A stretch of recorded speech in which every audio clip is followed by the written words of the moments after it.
My name is Ludovic Suttor-Sorel. I'm Research and Advocacy Officer at Finance Watch, where I lead the workstream on fiscal policy. I was also a member of the Technical Expert Group on Sustainable Finance involved in the creation of the EU taxonomy. So during this panel, we will discuss the hotly debated reform of the EU fiscal rules. As the Commission has just relaunched its public consultation on 19 October, I would really like to thank the FEPS, the Friedrich Ebert Stiftung, and all their partners for organizing this very timely panel and debate. So the schedule is the following. I will start by briefly introducing the topic by answering to the question, why fiscal matters. Then we'll have a 10-minute presentation of the FEPS policy brief, Reforming EU Fiscal Rules by David Rinaldi. The panelists will react and we will do 1 or 2 rounds of question and answer. So let me first introduce the panelists. The first panelist is Margarida Marques. She's Portuguese MEP from the Progressive Alliance of Socialists and Democrats. She was rapporteur of the EU Parliament INI report on the review of the macroeconomic legislative framework, so the EU fiscal rules, macroeconomic imbalance procedure, and the rest. She is also a former member of the Portuguese Parliament. She was also Portuguese Secretary of State of European Affairs and former official of the European Commission. Our second speaker today will be Anni Marttinen. She's macroeconomist at SAC, the central organization of Finnish trade union. She was also in the past economist at the Ministry of Finance of Finland. And finally, our third speaker will be David Rinaldi, Professor of European Economic Governance at the ULB and Director of Study and Policy at FEPS. So I will start by introducing briefly the debate with few slides.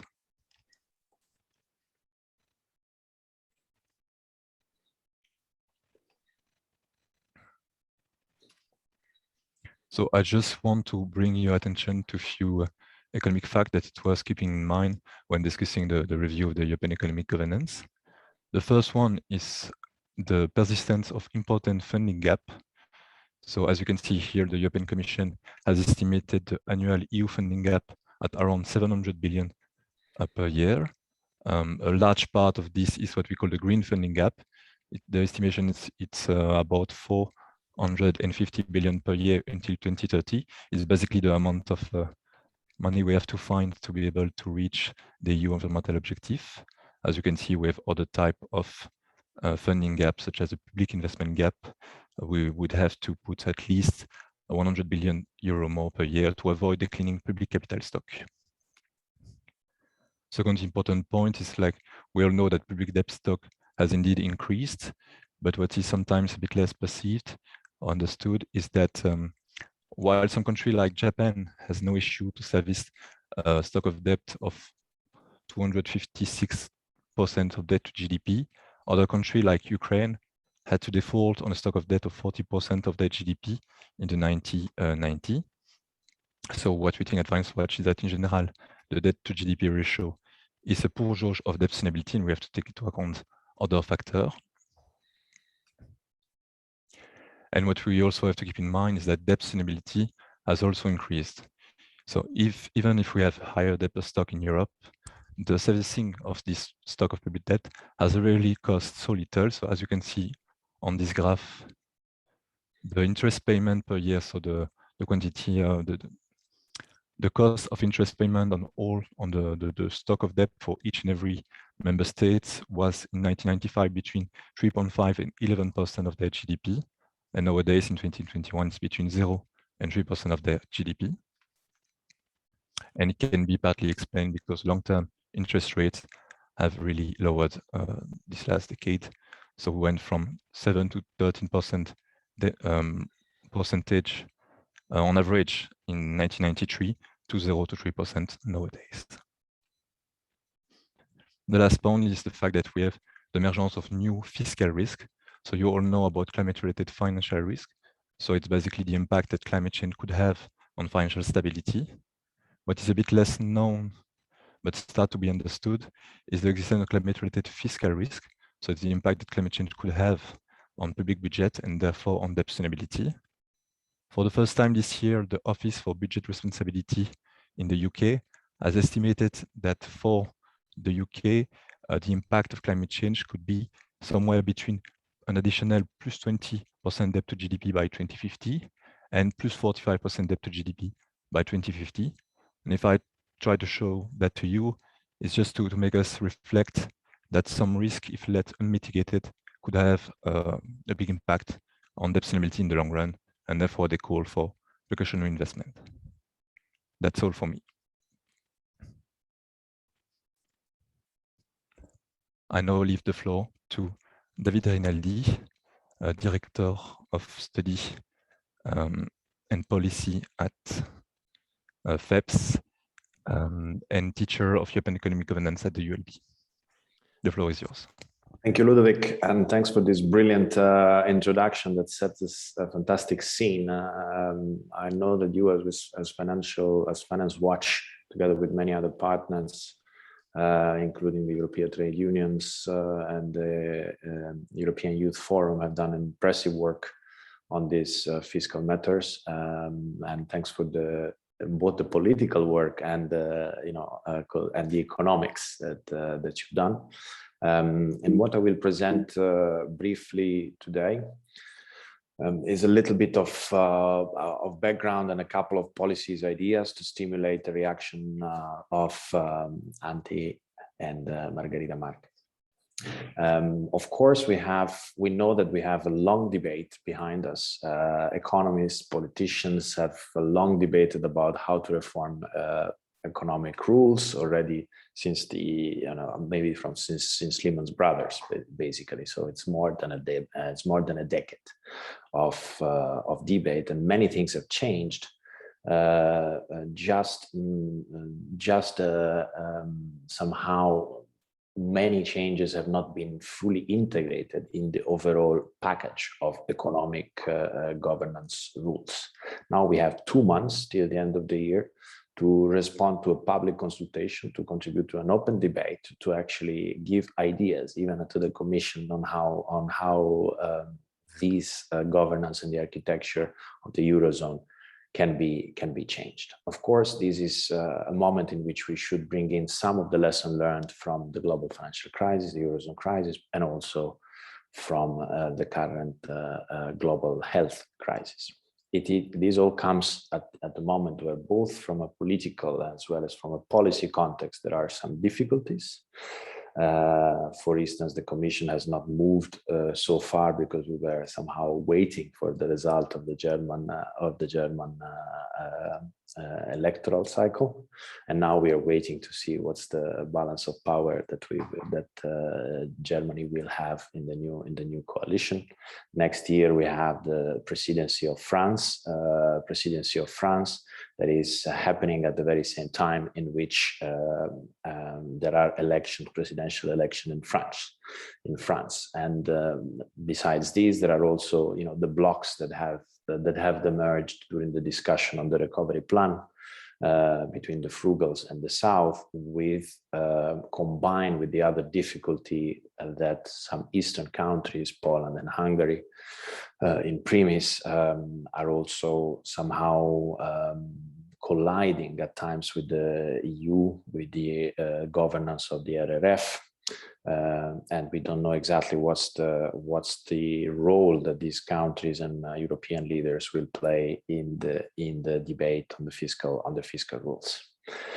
Overall, there is also other big issues that I thought would have been understood by now, but I see that the discussion is not often referring to the fact that the EU is not yet equipped to respond to external shocks. So we had the external shock coming from the housing bubble. Now we had an external shock from a virus, and we are still not ready to respond properly, unless we consider blocking the fiscal rules, so the exemption, a proper response. So bypassing the rules is the flexibility of the rules. That is probably not the way I would love to see a framework. So the flexibility of the framework is abolishing the framework for a couple of years.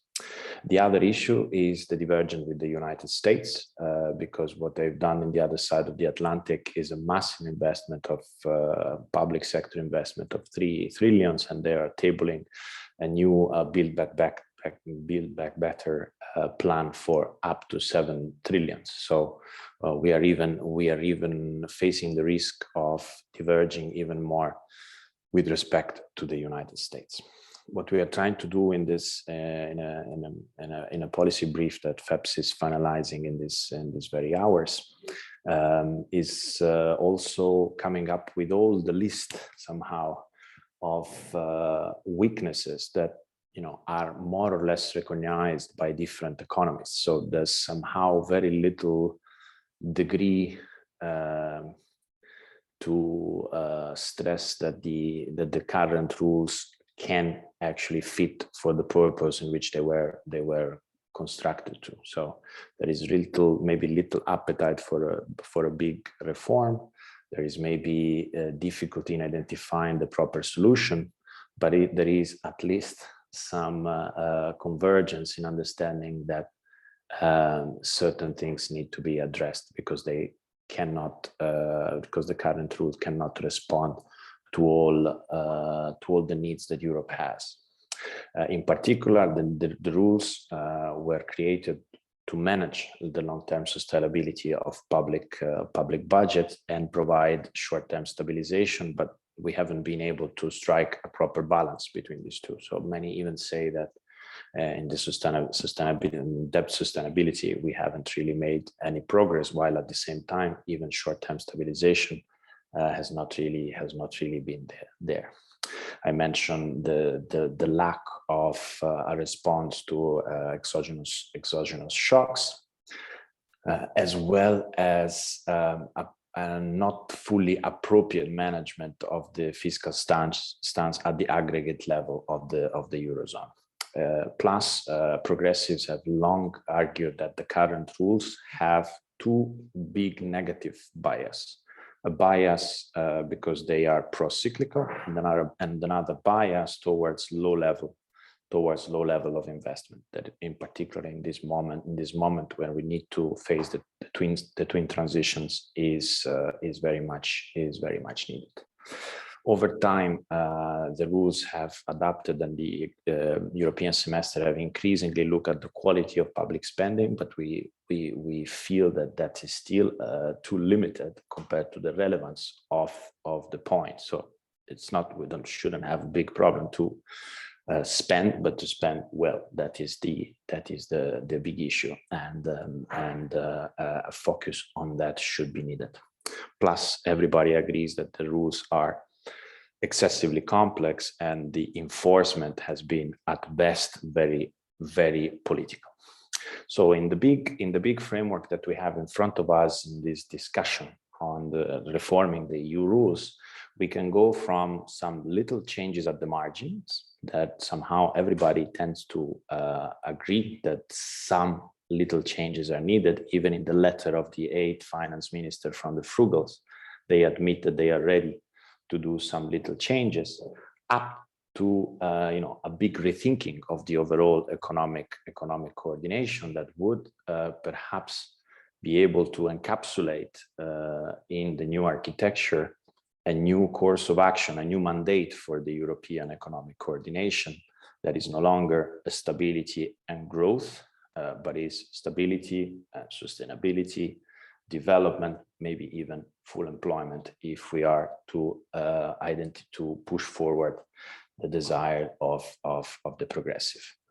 What we are likely to have is perhaps something in the middle, where we're going to have some revisions of the current rules without a complete new framework, so that we are going to find some flexibility from investment. And I'm happy to have today Margarida Marques, that is the rapporteur that the European Parliament has already undergone some cross-party negotiations to find cross-party platform that looks at a revision or a reform on this.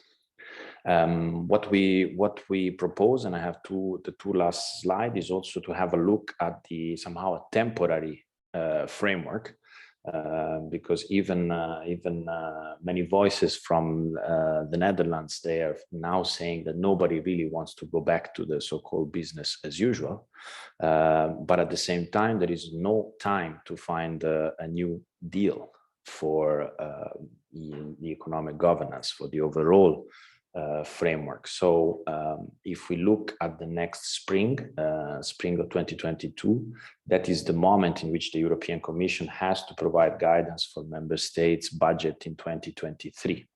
And it's probably 2023 already the year in which the general escape clause will no longer be activated. So we have to find somehow new rules, new guidance, new ideas by spring 2022 to instruct the budgets of 2023, and without going to business as usual, without waiting for a new fully-fledged deals. Perhaps we need a bridge solution. Margarida, Marques and Laszlo Andor calls it a recovery compact, which I think is a very sensitive idea of having somehow temporary rules that adapt to national circumstances, with a recovery focused and balanced procedure, because the objective is actually to avoid to compromise the recovery path.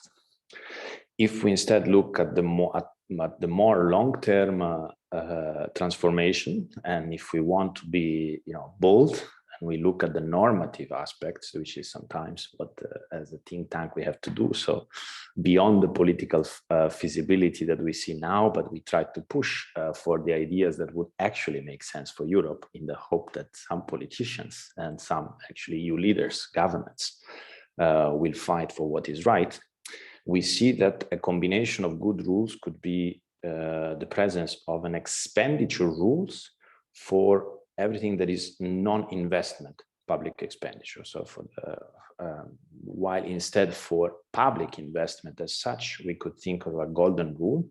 Particularly, I think politically a green golden rule could be viable, not only because the green investment is a core priority of Europe, but also because we have developed by now a quite a good EU taxonomy for sustainable investment that could give us the clear indication of what should be and what shouldn't be the public investment that we consider.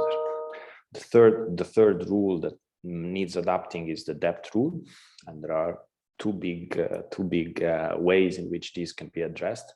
The more normal would be to transform the 60% debt to GDP ratio into something that can better reflect the current sustainability path, which economic research, Blanchard, for instance, points out that it should be already okay at around 100%.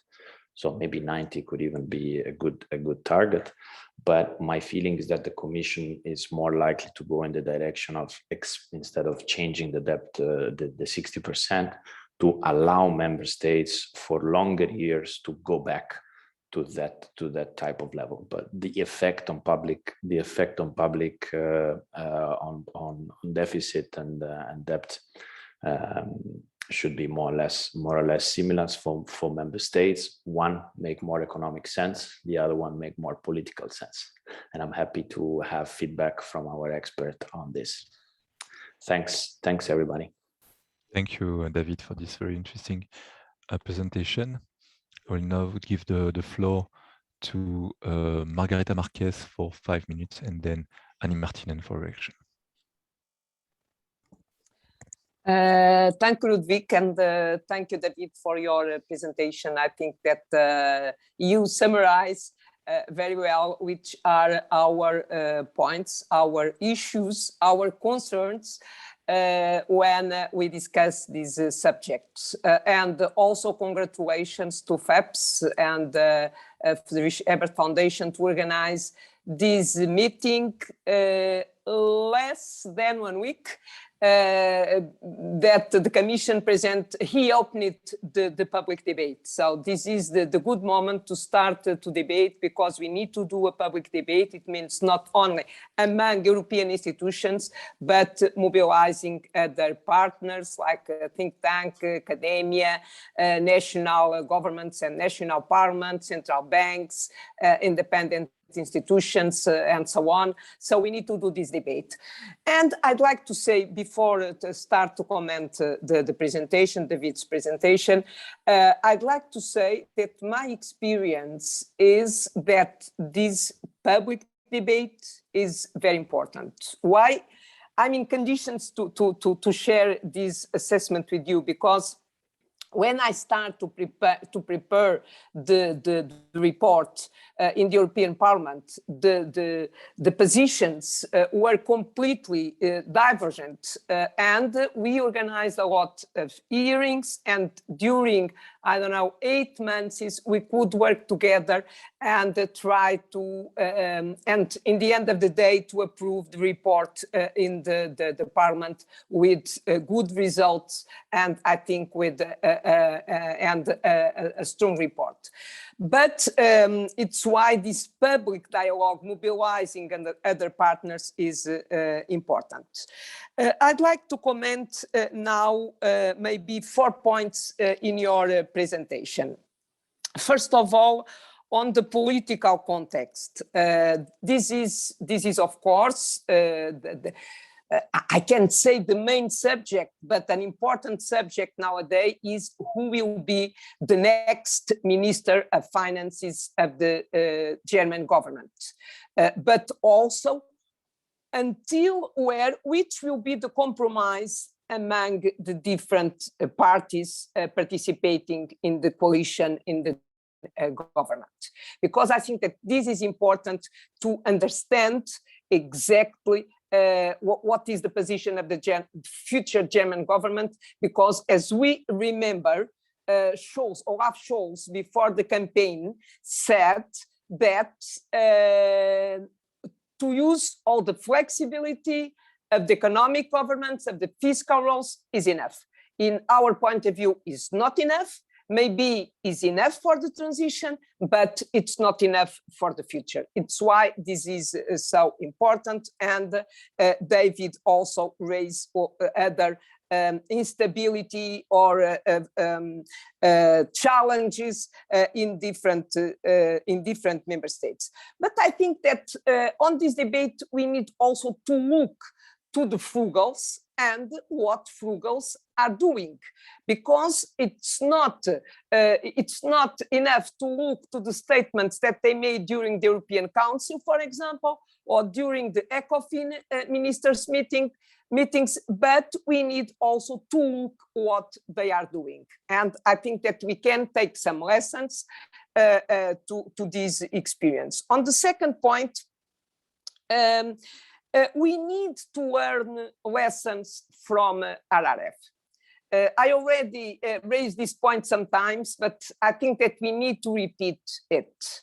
It means we need to learn lessons because the RRF is an innovative approach, and we can't lose this innovation. For example, David raised the point that until now we only look to the quantity of the debt and not to the quality of the debt. And the RRF experience is we have political priorities, European political priorities. Member states have money to develop these priorities, and they will do it in a partnership with the European Commission. It means member states will put on the table a national program, and member state must negotiate this program with the Commission, and the Commission has the capacity to monitor the development of the national programs. And I think that this is an experience that we need to look to. For example, we need to look exactly how European semester rules are used in the framework of the RRF, because RRF is based on European semester. Because in the future, maybe we need to give to European semester another capacity. It means today, the European semester is something that is anchored in an instrument, and maybe European semester must move to a concrete instrument. It means with a specific regulation. And maybe when the Commission put on the table its legislative initiatives, European semester regulation must be one of the initiatives if you want to use this innovation that we are working with RRF. Third point, where the European Parliament stands. And I think that we need to understand which is the position of the different institutions. I agree with Ludovic, as I understood well, or David, I'm not sure, on the Commission was not ambitious enough when the Commission reopened the public debate. But it's clear now the Commission didn't want to take position because it was opening the debate, but European Parliament already took position. And where does the European Parliament stand? The European Parliament, as David said, adopted its position in July, ensuring the first cross-party agreement on this subject since the pandemic outbreak. In the view of the Parliament, a reviewed framework should look at two angles. First, how to ensure debt sustainability, while second, ensuring that there are sustainable and adequate levels of investment. There are clear EU commitments in terms of digital and green transition, because we can't decided that digital transition and climate are European priorities, and in the end of the day, we don't give capacity to member states to develop these political priorities. So we need to give to member states conditions to develop these priorities. And we need to guarantee and do our best efforts that we will have the right debt in the next years. And we shall do our best efforts also to ensure the right balance between more investment in Europe, private and sustainability of public debt. And last point on transition.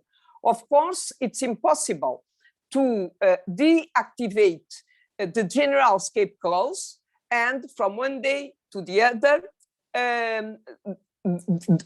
to use exactly the same rules, because we know exactly how rules worked or not worked in the past, and we need to find a transition period. And to finalize, I'd like to raise that it's a huge challenge for the Commission, because the Commission next spring must give political orientations to member states to prepare the budget 2023.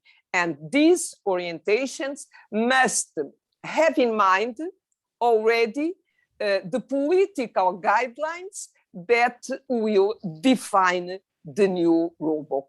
Thank you very much. Thanks a lot for this very interesting comment. I now give the floor to Anni Marttinen for also 5 minutes. Thank you, Ludovic, and thank you for inviting me for this very interesting panel. And I'm also very happy to have this discussion after now that the Commission launched this communication of this very important topic. I am coming from Finland, which unfortunately is one of the frugal countries. So I know how difficult it can be to have the political discussion taking into account all the counterparts and all the facts and all the realities that we need to take into account. I personally would love to see, having seen the discussion with Frugals, not only discussing about whether we need to revise the debt rules or not, because the fact is that we do. And the discussion needs to move forward more into technical and deep levels regarding on how we want to see the rules and how we will actually regain EU's credibility again in terms of fiscal rules. In an economist perspective, rationally thinking the rules, if they don't work, and how we see that they haven't worked in a 10 years or in the last decade, if we want to actually regain the credibility and in the financial markets, we need to think about the rules that in a way that they have to be capable and allow capabilities and flexibility for countries. And as we know, the rules haven't been, and also the legislation, regulation and supervision has not been effective enough, and that has caused the fact that the financial markets and the rest of the world sees EU's fiscal credibility to loosen. So my first point is that I see in David's and Margarida's speeches that I think we need to move further in the discussion, also thinking about how we want to see the regulation and the framework to be built up, also taking into account the supervision and the sanctions. And it doesn't actually matter how much we talk about what kind of expenditure rules, what kind of debt rules we want, if we already if we go to a situation that we've had for the past decades, that we have countries who won't apply and who won't follow the rules. That is the whole framework and the point in actually thinking about how we again also regain fiscal credibility. So I would like to see more discussion on after thinking about what kind of rules we want, but how we actually can keep up the credibility and what kind of framework, supervision and sanctions we want.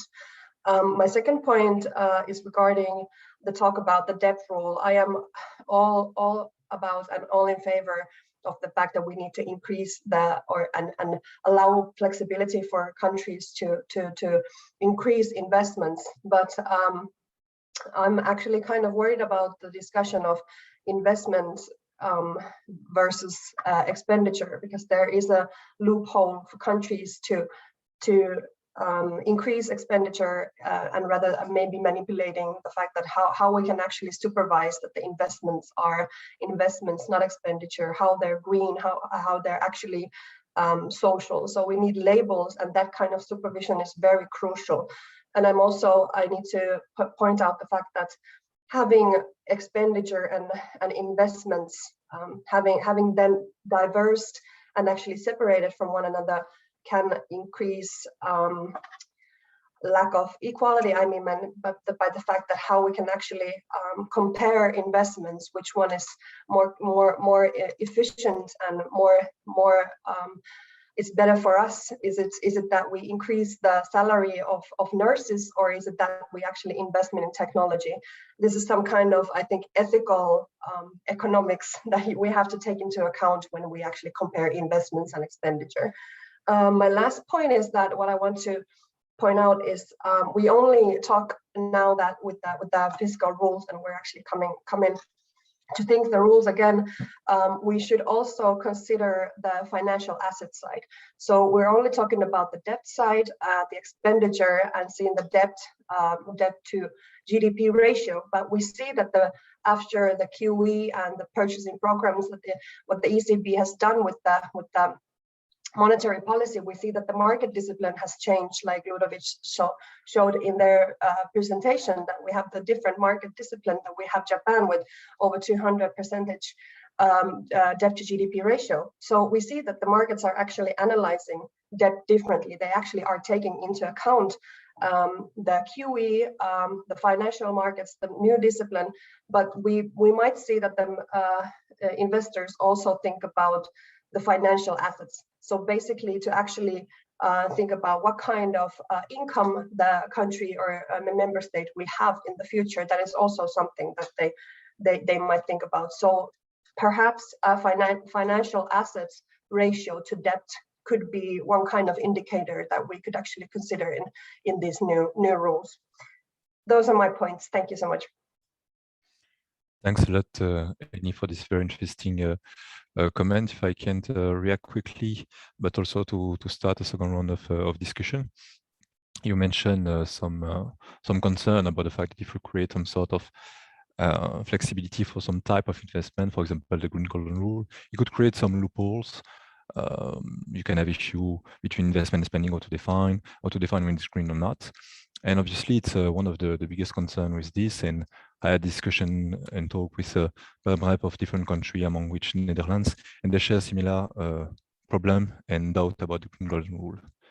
But what we heard, and will be my question recently, if you sort of read between the line the Commission communication 19 October, and also if you follow some rumors that we can hear in Brussels, it could be possible that the Commission, if there is enough buy-in from the Council, could decide to propose some sort of Green Golden Rule, but with an RRF type of governance that would allow country to ensure it's not all the green spending, but certain green spending.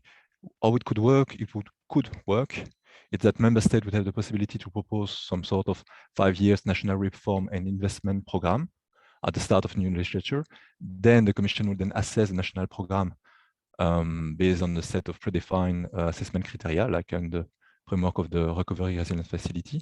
And then the Council would then accept or reject the national program. So it's a way to ensure that you can take a look at the quality of the spending, and therefore for a part of the spending related to this plan, they could be excluded from either the deficit rule or the expenditure rule.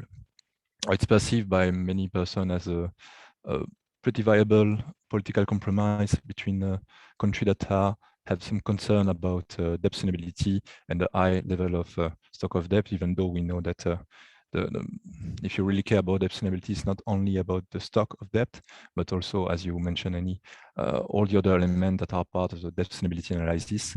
So the amount of revenue, but also interest rate, interest growth rate, differential, and other type of element. So this could be the first part of this compromise. The second one would be to reduce the pace of debt reduction by amending the debt reduction benchmark. So the debt reduction benchmark is a rule that say that when our country is above 60% debt to GDP threshold, it has to reduce this amount in 20 years. There is a rumor that the Commission could be interested to move to 50 years, just to give a bit more time to member states to reach this 60%. And I would like, if it's possible, for both of you, maybe start by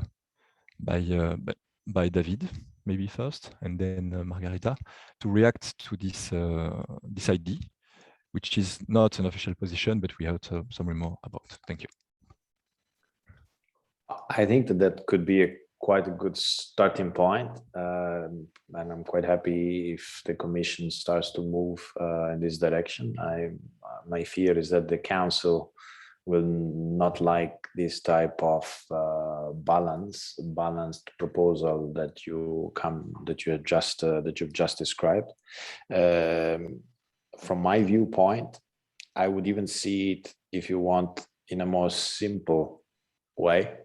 My proposal, maybe even if slightly provocative, would even be that Europe should start considering that all Europe-backed public investment is quality investment, and therefore every expenditure, every spending from member state that goes hand in hand with EU action, from structural funds, from the RRF, from InvestEU and EIB, has to be considered useful, has to be considered in line with EU priority, has to be considered quality public investment, because in one way or another has a European sticker, has passed some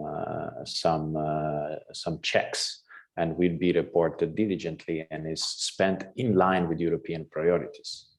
Therefore, to me, if I could go for a sort of a rule, everything that is spent by member states in line with some European program, not only European financing, besides the RRF, should be exempt from the calculation of debt, because being European, it's by itself a synonym of quality investment.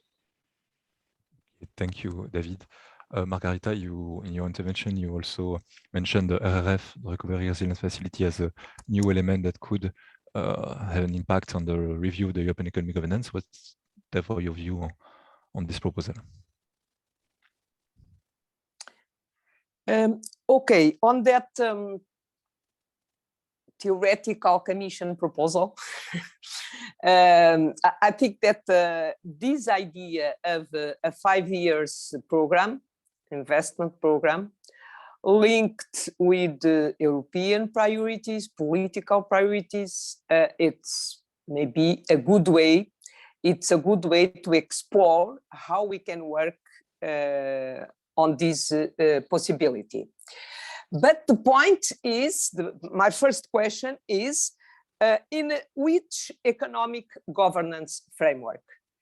Because we had an economic governance framework, and we need to, if this is the way to work, we need to integrate this possibility in the economic governance framework. It means it can't be something that we will do outside the economic governance framework.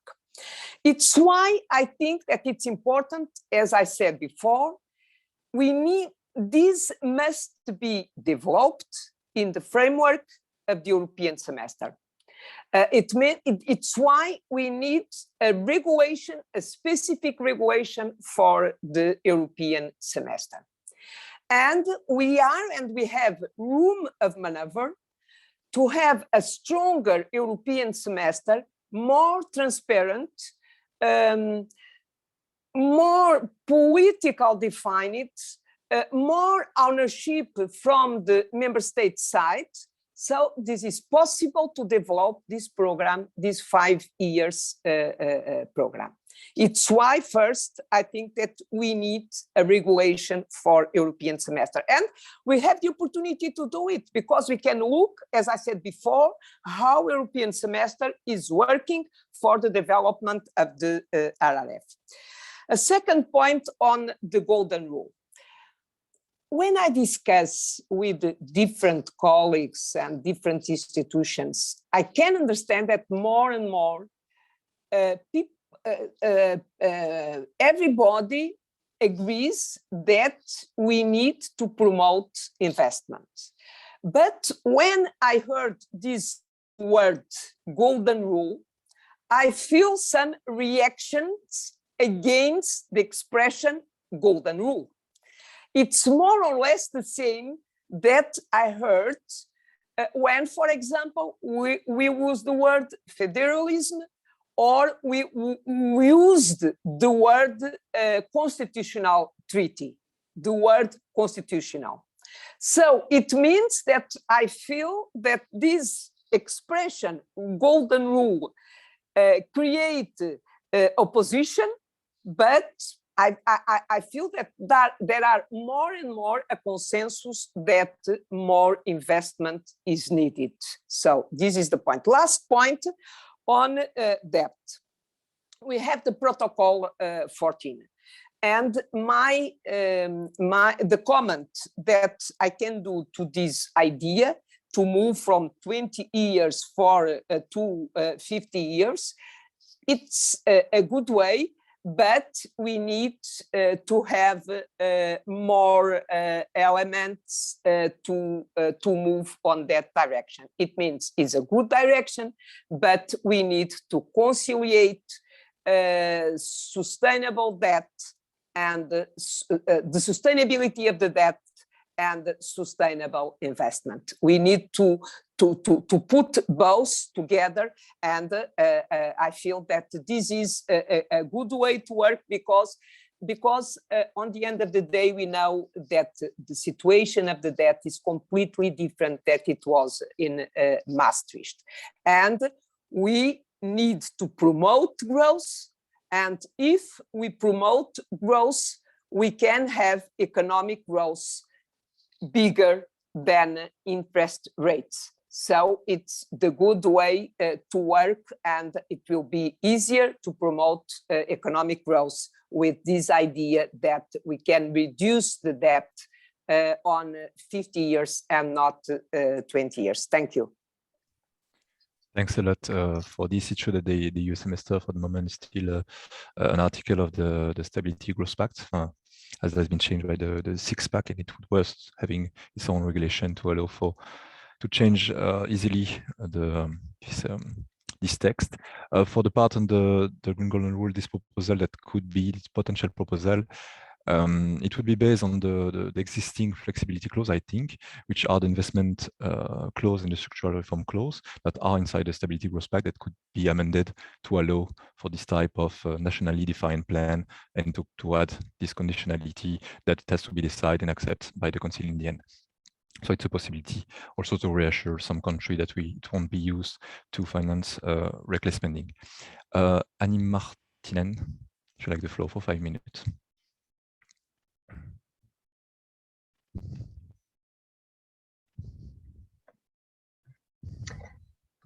Okay. Yes, I think this type of what I said about the golden rule is that it is something that we need to point to, and the expenditure versus investment categorizing is something that is difficult, as I already mentioned. I'm already also thinking about the fact that having a debt golden rule, there's also an idea having an expenditure rule. There is a discussion going on about the complexity of the fiscal rules, and my point is that actually having to renewing and revising the fiscal rules, we need to keep it simple. So I don't know how the fact and how the reality will turn out having a golden rule, and if we would have an expenditure rule as well, or would it be more effective to have only a golden rule and not an expenditure rule? That is something that we need to think about. But like I said, I think the point and the main idea in this is having the rules in a way that they actually make it possible. They make it possible for countries to invest, but having also the supervision and the regulation in seeing that what kind of investment that is, and keeping in mind also the ethical side. But as we mentioned already in the previous slides, I think there was mentioning about the procyclicality, the complexity, and even the complexity of the rules, meaning that some politicians or even experts are not always able to know and remember how the rules work, and how we actually see and interpret the rules based on member states. So I think there's the discussion about how, if we should revise the rules or actually come up with the whole new system. I think we should just like go full ahead with not revising one specific rules, because that would only make it more complex, not actually having the answer for the fact that we need to increase credibility and the supervision of Europe. So there is a whole package that we need to consider to regain the credibility. Thank you, Anni. On this point about complexity, it's true that it's really a part of the debate. The fact that the Code of Conduct, the Stability Growth Pact, is a bit more than 100 pages. But when you take a look at why it's like this, it's also because we realized in 2005 that the first generation of rules, the one of the Maastricht Treaty, were too simple and were basically you had no flexibility, no general escape clause, no possibility to do what we had to do just recently with the COVID, and it didn't take into account economic cycle. And so it's true that nowadays we realize that structural deficit rules are based on the calculation of output gap, and it's not working. So we have to find a better type of proposal. It's why the preferred proposal is to move to an expenditure rule, which is basically already in the rule. So you have in the Stability Growth Pact an expenditure benchmark aside from the structural deficit rule. So it's already there. We could scrap one and just move to expenditure rule and just be clear about what we decide to exclude. So therefore, you don't need 100 pages to interpret each and every case in which you could maybe bend a little bit the rule. So I think that if we succeed to find clever rules that really allow to take into account the need for public investment, the need in a framework where not every member state trusts each other to find the right type of governance that allow to build this trust and to ensure in some cases we could avoid reckless spending, we could arrive to something much more simple, but that can still allow Europe to meet its objective. But it's clear that it's a very complicated debate, and thank you for all your comments. I don't know if we have other questions from the audience. Not yet. So maybe a quick one. Yes. So in your proposal, the FEPS reforming EU fiscal rules, you propose to move from deficit rules to a unique expenditure rule. But we, if I agree, it could really help to do that. It will reduce complexity. We just have a slight problem nowadays is the fact that the fiscal rules are both at EU level, but also at national level. And the fact that we signed the TSCG and the fiscal compact, that basically push some country to introduce the structural deficit rule in their own constitution, or at least national legislative order. So it's obviously the case of Germany with its well-known debt brake, but other countries have done the same. So I would have a more political question on, do you have an idea how to go beyond this sort of tension between what can be done and the fact that the deficit rule will still exist in the national legislative order at a later stage? Thank you. Yes, thank you, Ludovic. Of course, it makes me laugh a little bit, the fact that we have forced member states somehow to put, in some cases at the constitutional level, this important economic rule. It is a very big win for all the liberal economists. I think in Germany, they knew what they were doing, and there was a political and maybe even a public consensus for that. In other countries, such as mine, in Italy, it was done without really understanding what it meant for local finances as well, and what it meant for national finances. I think what you described, that it could be possible with a minor modification, of the current rules, could be the way to start implementing an expenditure rule. In any case, for me, it is relevant that we don't strictly look at the debate now to focus on the next 3, 4, 5 years. If we are to describe and to rethink the economic architecture for the European Union, we have to look at the next, 3, 4 decades. So, I mean, of course, there has to be a map, a period of time to adapt to the new normal, to the new room that we want to give for the public sector to provide stabilization and investment. It doesn't mean that we need to change or adapt soon. But if we are to think to have to face a real exercise of what is the Europe we want, which is consistent not only with the debate on fiscal rules, but it's consistent with the debate on the future of Europe, we have to be able to look besides the RRF and besides the next 5 years. So let's take into consideration all the limitations, the political and legal limitations that we have in front of us in the short term, but we still have to look at the broader and bigger picture. For me, and I conclude, I think it's also relevant for Laszlo that I see now here online. It is crucially important that the fiscal rule, and that is the reason why we also advocate for the expenditure rule, that they make more room for national buffers for national counter-cyclical response. So somehow, in the moments when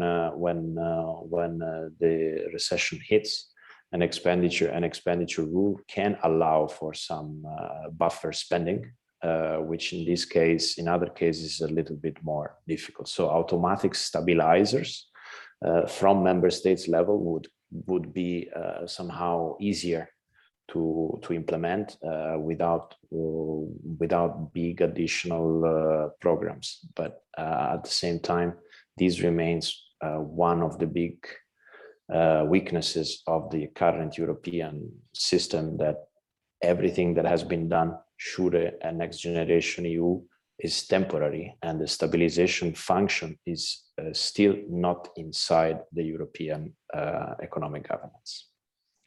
Thank you, David, for this interesting comment. So it will be a certain amount of steps, and we can't expect the review of the economic governance to fix everything just now. So thank you for all of this. Thanks to all the speakers for this very interesting debate and discussion. I will now leave the floor to Laszlo Andor, FEPS Secretary General and former EU Commissioner for Employment, Social Affairs and Inclusion. The floor is yours.